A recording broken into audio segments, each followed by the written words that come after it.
हम आपको अपने पिता की बात बता रहे हैं। हमारे पिता जिस दिन हम भागे उसके 3 दिन बाद हमको पकड़ा गया। खोजबीन सब शुरू हुई तो 3 दिन बाद पकड़ा गया कि एक गोरा लड़का है वहां जंगल में देवी के मंदिर में रह रहा है।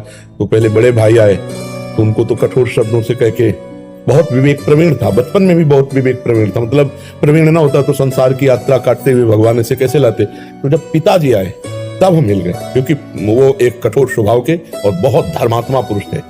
उनकी हम आंखों में कभी आंसू नहीं देखा। बहुत ही दृढ़, सर्दी गर्मी भूख प्यास सब बर्दाश्त करके संतों की सेवा करना, गैर एकदम किसान आदमी ऐसे। तो जब वो आए तो हमारे मन में आया कि मारेंगे अगर हम आंख खुलेंगे, बात करेंगे तो उत्तर हमारा मानेंगे नहीं है, और इनकी हम अवहेलना कर नहीं सकते। तो आंख मूंद के बैठ गए। जो ही देखा पिताजी आ रहे तो आंख मूंद के बैठ। वो नजदीक आए अपने स्वभाव, उठ खड़ा हो, नहीं खड़े हो, खड़ा हो, नहीं खड़े।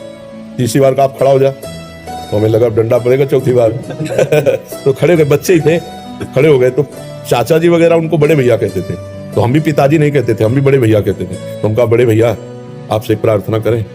उनका बताओ। हमका ये जिंदगी भगवान के नाम है, आप चाहे काट डालो ना घर जाएंगे ना आपकी बात मानेंगे।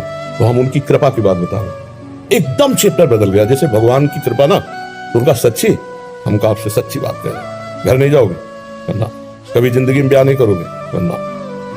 वो खड़े हो जाओ, खड़े हो जाओ, ऐसे छाती से लगाओ, कहा राम राम राम, 3 बार ऐसे छाती से राम राम राम ऐसे कहा। जाओ, अगर ऊसर में भी बैठोगे तो फूलों की वर्षा हो। जाओ, जिंदगी में कभी तुम्हारा कोई बाल बांका नहीं कर सकता। पर एक बात ध्यान रखना, अगर आप बाबा जी बनते हो तो हमारा आशीर्वाद, ऊसर में भी बैठोगे तो फूल बरसेंगे, और जिंदगी में कोई बाल बांका तुम्हारा नहीं कर सकता। और अगर कहीं किसी की बहन बेटी देखी तो फिर तो हमका जिंदगी में आप इस बात को कभी नहीं सुनोगे।